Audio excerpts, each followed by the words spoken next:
Hormuz এবং বাব আল মান্দাব এই দুই প্রণালী এক থাপ্পড়ে ইরান বন্ধ করে দেওয়ার পর ফান্দে পড়ে কাঁদছে এখন এই ইসরায়েলি কৃতদাস ডোনাল্ড ট্রাম্প।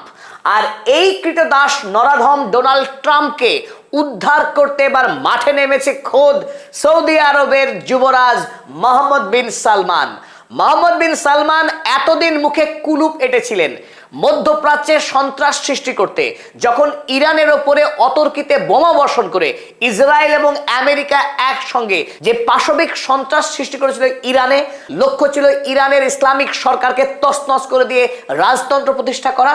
সে সময়ে মনের খুশিতে ছিলেন মোহাম্মদ বিন সালমান এবং কুয়েত, বাহরাইন, আরব আমিরাতের বাদশারা। আর এখন যখন হরমুজ এবং বাব আল মান্দাবকে বন্ধ রেখে ইরান যখন মুখের উপরে যোগ্য প্রতিশোধ দিচ্ছে যখন এই ভ্যাম্পায়ারের বিরুদ্ধে, সেই সময়ে আমেরিকাকে উদ্ধার করার জন্য এখন সৌদি আরব মাঠে নেমে মহাসামুদ্রিক বাণিজ্য সুরক্ষা জোট তৈরি করছেন। ইতিমধ্যেই সৌদি আরব বৃহস্পতিবার বিশ্বের 51টি রাষ্ট্রকে আহ্বান করেছিল সৌদি আরবের রিয়াদে সদর দপ্তর খুলছে এই রাষ্ট্রগুলির প্রতিনিধি নিয়ে একটি বিশেষ কোয়ালিশন। আর এই মিলিটারি কোয়ালিশনে ইতিমধ্যেই 15টি রাষ্ট্র সদস্যপদ গ্রহণ করেছে। ইউরোপীয় ইউনিয়নের পক্ষেও একজন সদস্য উপস্থিত ছিলেন এই রিয়াদের এই বৈঠকে। তাতে মনে হচ্ছে যে সৌদি আরব ঘুরিয়ে ইরানের বিরুদ্ধে পাঙ্গা নেওয়ার জন্য প্রস্তুত হচ্ছে। লোহিত সাগর যাতে সৌদি আরবের জন্য সুরক্ষিত থাকে, সে যেন ইচ্ছে মতো লোহিত সাগর দিয়ে তেল বাব আল মান্দাব দিয়ে পাঠাতে পারে বিশ্বের বাজারে। অপরদিকে সুয়েজ ক্যানেল ধরেও যেন আরবের তেল, গ্যাস এবং বাণিজ্য জাহাজ অনায়াসে যাতায়াত করতে পারে। তার উপরে যেন হুথির ড্রোন বা মিসাইল এসে আছড়ে না পড়ে। এই বিপদ থেকে বাঁচার জন্য মোহাম্মদ বিন সালমান তিনি দাবি করেছেন তিনি একটি মিলিটারি কোয়ালিশন তৈরি করছেন, যে কোয়ালিশনের লক্ষ্য বিশ্ব বাণিজ্যকে বিপদ মুক্ত করা এবং সারা পৃথিবীর অর্থনীতিকে ইরান যেভাবে এখন বন্দি রেখেছে সেই বন্দি দশা থেকে পৃথিবীকে বাঁচানো। শুনতে বেশ গাল ভরা অসাধারণ একটা প্রস্তাব, কারণ ডোনাল্ড ট্রাম্প এর আগে বারবার কাকুতি মিনতি করেছেন, হাতে পায়ে ধরেছেন ইউরোপের রাষ্ট্রগুলোকে তারা যেন সব তাদের শক্তিশালী যুদ্ধ জাহাজগুলো নিয়ে আসে এবং হরমুজে ইরানের বিরুদ্ধে লড়াই করে হরমুজকে যেন মুক্ত করে দেয়। সেই প্রস্তাব সপাটে প্রত্যাখ্যান করেছে জাপান, কানাডা, ইংল্যান্ড, এমনকি জার্মানি। ডোনাল্ড ট্রাম্প বারবার লজ্জিত হয়েছেন, অপমানিত হয়েছেন। এমনকি 5 দিন আগে মার্কো রুবিও তিনি আরো একবার চেষ্টা করেছিলেন যাতে করে মধ্যপ্রাচ্যের যে সমস্ত মুসলিম দেশগুলো আছে তারা অন্তত আমেরিকার সঙ্গে যুদ্ধে এগিয়ে আসুক। ইরানের ভয়ে সেই কাজ করার কিন্তু ক্ষমতা দেখাতে পারেনি মোহাম্মদ বিন সালমানেরা। এবার ডোনাল্ড ট্রাম্পকে খুশি করবার জন্য বাঁকা পথে সৌদি আরব এবার অবতীর্ণ হয়েছে যুদ্ধের ময়দানে। ঘোষণা করছে যে এই সমস্ত রাষ্ট্রগুলো তারা যুদ্ধ জাহাজ পাঠাবে তাদের সেনাবাহিনী এবং সমস্ত এই সৈন্যবাহিনীকে নেতৃত্ব দেবে সৌদি আরব। সৌদি আরব আডেন উপসাগরে বিরাট বিরাট সব যুদ্ধ জাহাজ নিয়ে তারা অবস্থান করবে এবং আন্তর্জাতিক বাণিজ্য তরী যেগুলো আসবে তাদেরকে এসকর্ট করে পার করিয়ে দেবে বাব আল মান্দাব, যাতে করে হুথির যে মিলিশিয়া গ্রুপ সেই হুথি গ্রুপ যেন জাহাজগুলির উপরে আক্রমণ করে বাণিজ্য ভেস্তে দিতে না পারে এবং ডোনাল্ড ট্রাম্পের বাণিজ্য তরী যাতে খুব সহজে এগিয়ে যেতে পারে। কিন্তু এই স্বপ্ন মোহাম্মদ বিন সালমান যে স্বপ্ন দেখছেন এই ডোনাল্ড ট্রাম্পকে খুশি করে যাতে তার সাম্রাজ্যের কুর্সি শক্তিশালী থাকে, অটুট থাকে, সেই স্বপ্ন কিন্তু আদৌ সত্য হবার নয়। কারণ যে ইরান আমেরিকা যুক্তরাষ্ট্রের মধ্যপ্রাচ্যে থাকা সমস্ত ঘাঁটিগুলোকে এই মুহূর্তে বেহাল দশা করেছে মিসাইল হামলা করে, আর সেই ইরানের কাছ থেকে সেই ইরানের কাছ থেকে রক্ষা পাবে জিবুতি, সুদান, এরিত্রিয়া, নাইজেরিয়া কিংবা বাংলাদেশ থেকে পাঠানো রণতরী। তারা মোকাবেলা করবে হুথির মিসাইলের। চলুন আজকের এই ভিডিওতে আমরা দেখে নিই কেন হঠাৎ করে মোহাম্মদ বিন সালমান এই সামুদ্রিক প্রতিরক্ষামূলক মহাজোট তিনি তৈরির কথা ঘোষণা করলেন। এই পদক্ষেপ কি সত্যি তার নিজের, নাকি ডোনাল্ড ট্রাম্পের হয়ে তিনি মহাজোট তৈরি করতে নেমেছেন? আর এই জোটের লক্ষ্য উদ্দেশ্য কি এবং এই জোটে কোন কোন দেশ ইতিমধ্যে যোগদান করেছে চলুন দেখে নিই সবটা। শুরুতেই আমি স্বাগত জানাচ্ছি আপনাদের বন্ধু অধ্যাপক আব্দুল হালিম। চলুন শুরু করি। সৌদি আরব যে প্রতিরক্ষামূলক যে জোট তৈরি করছে সেই জোটের প্রধান লক্ষ্য এই বাব আল মান্দাবকে মুক্ত করা, যাতে বাব আল মান্দাব দিয়ে আপনারা দেখছেন যে আরব সাগর থেকে এই গালফ অফ আডেন হয়ে এখানে এই বাব আল মান্দাব পার করবার পর শুরু হচ্ছে লোহিত সাগর। এই লোহিত সাগর দিয়েই সৌদি আরব বর্তমানে অধিকাংশ বাণিজ্য করছিল। আর সৌদি আরব ছাড়াও বিশ্ব বাণিজ্যের অত্যন্ত গুরুত্বপূর্ণ এই রুট। তাই এখন সৌদি আরব যেটা দাবি করছে, তাদের সমস্ত রণতরীগুলো এই গালফ অফ আডেনের অবস্থান করবে। অন্য কোনো জাহাজ এলে এই জাহাজগুলি তাদেরকে এসকর্ট করে, অর্থাৎ তাদেরকে ঘিরে সুরক্ষা দিয়ে এই বাব আল মান্দাব পার করিয়ে দেবে। কিংবা এই সৌদি আরব থেকে যদি তেল ভর্তি কোনো ট্যাঙ্কার এই পথে আসে, তাদেরকেও সুরক্ষা দেবে। এই ইয়েমেনে যে সমস্ত হুথি গ্রুপ রয়েছে তাদের হাত থেকে বাঁচাবে তেল ট্যাঙ্কারগুলোকে, এবং নিরাপদে বিশ্বের বিভিন্ন প্রান্তে যাতে পৌঁছে যেতে পারে সেই কাজ করতে চাইছে এখন মোহাম্মদ বিন সালমানের তৈরি এই জোট। কারণ ইতিমধ্যেই পৃথিবীতে তেল, গ্যাস এবং রাসায়নিক সারের ব্যাপক সংকট তৈরি হয়েছে। তাই বিশ্ব অর্থনীতিকে বিপদ থেকে বাঁচাবার জন্য মোহাম্মদ বিন সালমান এই সুদূর প্রসারী পদক্ষেপ গ্রহণ করেছেন বলে সৌদি আরবের পক্ষে জানানো হচ্ছে। চলুন এবার দেখে নিই এই জোটে ইতিমধ্যেই বৃহস্পতিবার যে বৈঠক হয়েছে সেই বৈঠকে কারা কারা অংশগ্রহণ করেছে এবং এই কোয়ালিশনের পাকাপাকিভাবে মেম্বার পদ গ্রহণ করেছে। সৌদি আরবের পক্ষে 51টি রাষ্ট্রকে আমন্ত্রণ জানানো হলেও প্রথম দিনের বৈঠকে মাত্র 15টি দেশ এই বৈঠকে কিন্তু আনুষ্ঠানিকভাবে যুক্ত হয়েছিলেন। তারপরে মিডল ইস্টের মধ্যে অর্থাৎ মধ্যপ্রাচ্যে সৌদি আরব নিজেই সে এই জোটের নেতা। তার সঙ্গে রয়েছে কুয়েত, বাহরাইন, কাতার, জর্ডন এবং ইয়েমেনের যে অংশটি সৌদি আরবের দ্বারা পরিচালিত। সাউথ এশিয়া থেকে আছে পাকিস্তান এবং বাংলাদেশ। আর পাকিস্তান থাকার ফলে স্বাভাবিকভাবে ভারত এই জোটে কিন্তু অংশগ্রহণ এখনো পর্যন্ত করেনি। আফ্রিকা থেকে Egypt, Sudan, Djibouti, Somalia, Nigeria এবং দ্য কোমোরোস। এই ইজিপ্ট, সুদান, জিবুতি এবং সোমালিয়া এই দেশগুলি একেবারে বাব আল মান্দাবের কাছাকাছি অবস্থিত, সুতরাং তাদের প্রত্যেককে এখানে আমন্ত্রণ জানানো হয়েছে। তাছাড়া ইউরেশিয়া থেকে, অর্থাৎ ইউরোপ এবং এশিয়া মধ্যবর্তী যে অঞ্চল, তুরস্ক এবং ইউরোপীয় ইউনিয়নকেও আমন্ত্রণ জানিয়েছিল মোহাম্মদ বিন সালমান। তো ইউরোপীয় ইউনিয়নের পক্ষে একজন প্রতিনিধি এই সভায় উপস্থিত ছিলেন। তবে মোহাম্মদ বিন সালমানের মতে তাদের আমন্ত্রিত 51টি রাষ্ট্রের মধ্যে 50টি রাষ্ট্রই ইচ্ছুক এই জোটে যুক্ত হতে। তবে এখনো পর্যন্ত তারা সবাই এসে যুক্ত হয়নি, তবে খুব অল্প সময়ের মধ্যেই তারা এই কোয়ালিশনে যুক্ত হয়ে যাবে। চলুন এবার দেখে নিই আসলে সৌদি আরব কেন এই কাজ করতে যাচ্ছে জোট তৈরির। তার প্রধান এবং অন্যতম বড় কারণ, হরমুজ প্রণালী ইরান নিজেই ইতিমধ্যেই নিয়ন্ত্রণে রেখেছে আমেরিকার শত চেষ্টা সত্ত্বেও, এবং এই মুহূর্তে হুথির দ্বারা ইরান বাব আল মান্দাবকেও সম্পূর্ণ নিয়ন্ত্রণে নিয়েছে। কারণ আমেরিকা যুক্তরাষ্ট্রের ধারাবাহিক আগ্রাসন, ইরানের উপরে তার সন্ত্রাসী হামলা, সেই হামলার প্রতিবাদ হিসেবে এবং তার বদলা নেওয়ার লক্ষ্য নিয়েই মধ্যপ্রাচ্যে যে সমস্ত রাষ্ট্র আমেরিকাকে এবং ইসরায়েলকে এখনো সহযোগিতা করছে, তারা যাতে বিশ্বের বাজারে তেল বিক্রি করতে না পারে, অর্থনৈতিকভাবে যাতে এই রাষ্ট্রগুলো ধুকে ধুকে মরে, ঠিক এই লক্ষ্য নিয়েই ইরান বন্ধ রেখেছে হরমুজ প্রণালী এবং সাম্প্রতিক 20 জুলাই বন্ধ করা হয়েছে বাব আল মান্দাব।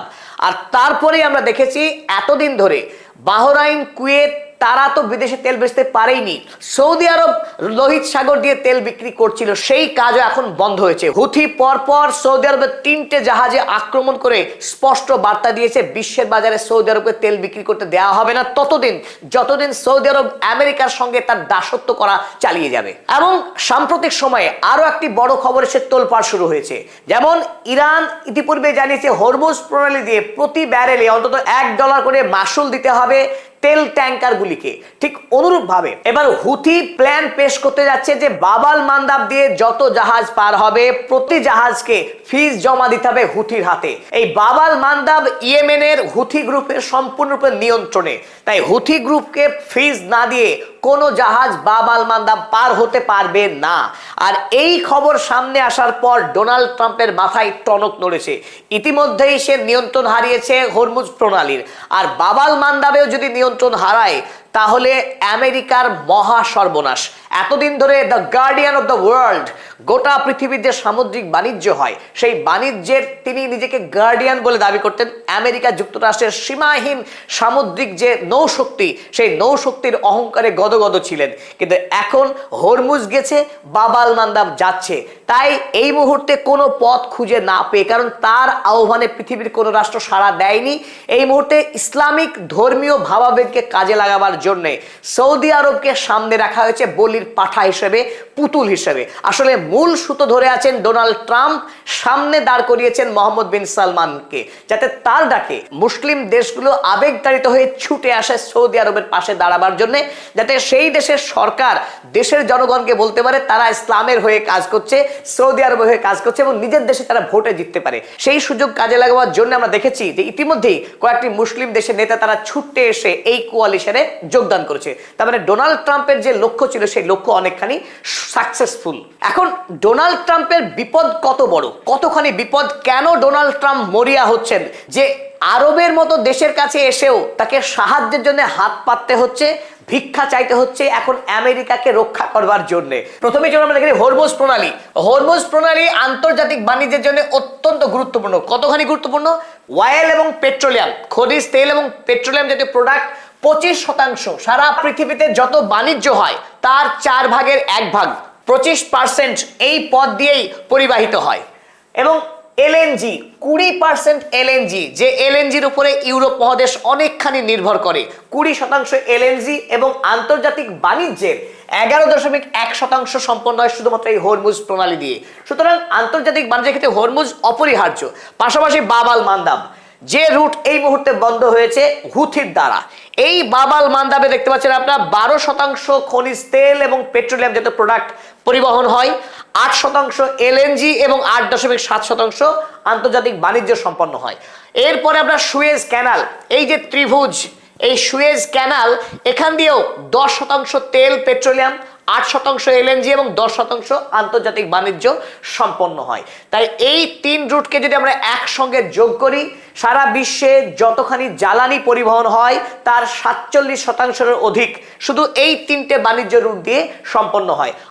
আন্তর্জাতিক যে পরিমাণ খনিজ তেল এবং পেট্রোলিয়াম প্রোডাক্ট পরিবহন হয় তার 47%-এরও অধিক শুধুমাত্র এই 3টে রুট ধরে সম্পন্ন হয়। এবং আমরা যদি বৃহত্তর জ্বালানির কথা বলি সেই ক্ষেত্রে কিন্তু পার্সেন্টেজ আরো অনেকখানি বৃদ্ধি পাবে। এলএনজির ক্ষেত্রে অর্থাৎ জ্বালানি গ্যাস, লিকুইফাইড ন্যাচারাল গ্যাস, এই ন্যাচারাল গ্যাসের 36% শুধু এই 3টে রুট ধরেই পরিবাহিত হয়। এবং সারা পৃথিবীতে যত বাণিজ্য হয় জলপথে, সেই বাণিজ্যের 30 ভাগ বাণিজ্য হয় এই 3টে রুট ধরে। তাই যদি এই 3টে রুট বন্ধ হয়ে যায়, আমেরিকার হোয়াইট হাউস ভেঙে পড়তে 3 বেলা সময় লাগবে না। তাই ডোনাল্ড ট্রাম্প ইতিমধ্যেই হরমুজ প্রণালী হাতছাড়া হওয়ার পর থেকে ইতিমধ্যেই আমেরিকার অর্থনীতি অনেকখানি কমায় চলে গেছে, আর তারপর বাব আল মান্দাব যেতে বসেছে। এই সময়ে ডোনাল্ড ট্রাম্প আর ঠিকমতো কোমরে বসতে পারছেন না, তার অবস্থা অত্যন্ত সঙ্গীন। ইতিমধ্যেই খবর আছে দেশের যারা আত্মসহায়ক, তাকে যারা সহায়তা করে পরামর্শ দিয়ে গত 3 দিনে 2 বার ঝগড়া করেছেন। আর ঘুমিয়ে পড়া স্লিপি জো বাইডেন, স্লিপি জো বলতেন, তিনি এখন যে কোনো অনুষ্ঠানে ঘুমিয়ে পড়ছেন। চাপ এমন পর্যায়ে এসেছে তার উপর। এখানেই শেষ নয়, আর সবচেয়ে যেটা বড় সমস্যা ডোনাল্ড ট্রাম্পের জন্য দ্রব্যমূল্য বৃদ্ধি পাওয়া। আমেরিকায় জিনিসপত্রের দাম এমনভাবে বৃদ্ধি পাচ্ছে তার নাগালের বাইরে। ইতিমধ্যেই ইউরিয়া সার আন্তর্জাতিক বাজারে 86% দাম বেড়ে গিয়েছে। সুয়েজ বা রেড সি দিয়ে ট্রানজিট যেটা হতো এতদিন, তার 75% ব্যবসা ড্রপ করে গেছে। ক্রুড অয়েলের দাম, যেটা সমস্ত জিনিসের দামের মাদার, তার 30% দাম বৃদ্ধি পেয়েছে গত কয়েকদিনের মধ্যেই। ফলে সমস্যা কিন্তু অতি ভয়ঙ্কর দিকে মোড় নিচ্ছে। তাই ইরানের সঙ্গে পাঙ্গা নেওয়া ডোনাল্ড ট্রাম্পের জন্য যে কত বড় ভুল হয়েছে সেটা প্রতি সেকেন্ডে আরো মারাত্মক আকার ধারণ করছে। একটি পারমাণবিক বোমা নেই ইরানের হাতে, ইরানের হাতে অসংখ্য রকমের পারমাণবিক বোমা মজুত রয়েছে, যার একটু একটু করে ব্যবহার করতে শুরু করেছে ইরান। চলুন পরিশেষে আমরা দেখে নিই মোহাম্মদ বিন সালমান তার মালিক ডোনাল্ড ট্রাম্পকে কি করে রক্ষা করবেন সেই প্ল্যান তিনি কি ছকেছেন দেখে নিই। অর্থাৎ তার যে জোট, যার নাম দিয়েছেন মেরিটাইম ডিফেন্স কোয়ালিশন, এই মেরিটাইম ডিফেন্স কোয়ালিশনের কাজ কি হবে? 1 নম্বর কাজ, তারা লক্ষ্য দ্য মিলিটারি প্রেজেন্স। তারা জানাচ্ছেন মোহাম্মদ বিন সালমান যে লোক তারা খুব ভালো, মানে তারা নিজেরা আক্রমণ করবে না ইরানকে, তারা দয়া বা তারা মহানুভবতা দেখাচ্ছেন যে ইরানকে তারা আক্রমণ করবে না, হুথিকেও তারা আক্রমণ করবে না, কিন্তু তারা জাহাজ নিয়ে সেখানে অবস্থান করবে। আর তাদের উপস্থিতি দেখে ইরান এবং হুথি এত মাত্রায় ভয় পেয়ে যাবে যে তারা আর কোনো জাহাজে হাত টাত দেবে না। যুক্তি নাম্বার 2, কমার্শিয়াল ভেসেল এসকোর্টিং। তারা এই সমস্ত দেশগুলির বড় বড় যেসব যুদ্ধ জাহাজ আসবে তারা আন্তর্জাতিক সমস্ত বাণিজ্য জাহাজগুলোকে অভয় দেবে, বৎস এগিয়ে এসো, কোনো ভয় নেই, তোমাদের উপরে কোনো ড্রোন আসবে না, যদি আসে আমরা এইভাবে বাহু দিয়ে আটকে দেবো। তাই তারা এসকর্টিং করবে জাহাজগুলোকে বলছে। ফলে যে বাণিজ্য নেমে গেছে ইতিমধ্যেই 75% বাবাল মান্দাব দিয়ে বাণিজ্য যেটা কমে গেছে, সেই বাণিজ্যকে আবারও স্বাভাবিক জায়গায় ফিরিয়ে আনবে। সৌদি আরবও তেল বিক্রি করবে, অন্যান্য বিদেশি জাহাজও যাতায়াত করবে বাবাল মান্দাব দিয়ে। নাম্বার 3, যদি তাদের উপস্থিতিতে হুথি বা ইরান ভয় না পায়, তার জন্য কোনো প্ল্যান করে রেখেছেন মোহাম্মদ বিন সালমান। মাথা অনেক সক্রিয় একটি মাথা। তিনি বলছে হুথিজ মিসাইল ইন্টারসেপশন, তাদের কাজ হবে কোনো জাহাজ যাতে ক্ষতিগ্রস্ত না হয়, তার জন্য সেই সমস্ত জাহাজের দিকে ধেয়ে আসা হুথির সব মিসাইলগুলোকে তারা ইন্টারসেপ্ট করে দেবে আকাশেই। সমুদ্রে তাদের বড় বড় যে জাহাজ থাকবে, সেই জাহাজে ইন্টারসেপশন সিস্টেম থাকবে, সেই সিস্টেম থেকেই হুথি বা ইরানের দিক থেকে ধেয়ে আসা মিসাইলগুলোকে ধ্বংস করে দিয়ে আন্তর্জাতিক বাণিজ্যকে নির্বিঘ্ন রাখতে চাইছেন মোহাম্মদ বিন সালমান ওরফে ডোনাল্ড ট্রাম্প। আসলে এসবের মধ্যে মজার যে বিষয়টা হলো, যে জন্যে আজকে বাবাল মান্দা বা হরমুজ প্রণালী বন্ধ হচ্ছে, সেই সমস্যার যে আসল কারণ তা নিয়ে কিন্তু কেউ কথা বলতে প্রস্তুত না। না সৌদি আরব, না বাংলাদেশ, জিবুতি বা সুদানের মতো যে সমস্ত দেশগুলো আজ এই কোয়ালিশনে যুক্ত হচ্ছে তারা। যে আমেরিকা যুক্তরাষ্ট্র ইরানের উপরে অন্যায় আক্রমণ করেছে, ইরানের নেতাকে খুন করেছে, ইরানের জনগণকে খুন করেছে, তাই ইরান বদলা নিচ্ছে। আমেরিকা মধ্যপ্রাচ্য থেকে দূর হয়ে যাক, তারা স্বাধীন রাষ্ট্রকে এভাবে হস্তক্ষেপ করতে পারে না। এই কথা বলার সৎ সাহস পৃথিবীর কোনো রাষ্ট্র যখন দেখাতে পাচ্ছে না, ইরান নিজের মতো করে তার নিজের অস্তিত্ব রক্ষার লড়াই করে যাচ্ছে। আর এই মুহূর্তে যে আক্রমণকারী, সেই আক্রমণকারীর হয়েই গলাবাজি করবার জন্য সৌদি আরব এবং আরো বেশ কিছু রাষ্ট্রকে জড়ো করা হচ্ছে লেজুর বৃত্তি করবার জন্য। যিনি অন্যায়কারী, যিনি খুনিকে তোষামত করবার জন্য। কিন্তু এই পথে মোটেই সমস্যার সমাধান হবে না। যদি সমস্যার সমাধান হবার থাকতো, আমেরিকা নিজেই অনেক আগেই সমাধান করে দিতে পারতেন।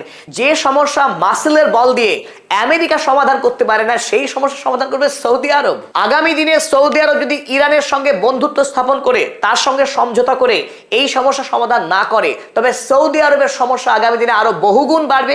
ইরান যদি মারমুখী অবস্থান গ্রহণ করে, যে সমস্ত রাষ্ট্র ইতিমধ্যে যোগদান করেছে, যে 14টি রাষ্ট্র বা 15টি রাষ্ট্র, তারা কেউ একবেলা টিকবে না আডেন উপসাগরে। তারা নিজেদের ঘরে যেতে পালাতে খুব একটা সময় নেবে না। সুতরাং সৌদি আরব যে প্ল্যান করেছে, এই প্ল্যান একেবারেই কার্যকরী। বরং ওদিকে আজ কাতার ইতিমধ্যে ইরানের সঙ্গে ডিল করার মধ্য দিয়ে হরমুজ প্রণালী দিয়ে তাদের জাহাজ যাতে অনায়াসে যাতায়াত করতে পারে, সেই লক্ষ্যে চুক্তি সম্পন্ন করেছে। তাই কাতার যে পথে হেঁটেছে, সেই পথই সৌদি আরবের জন্য আদর্শ পথ।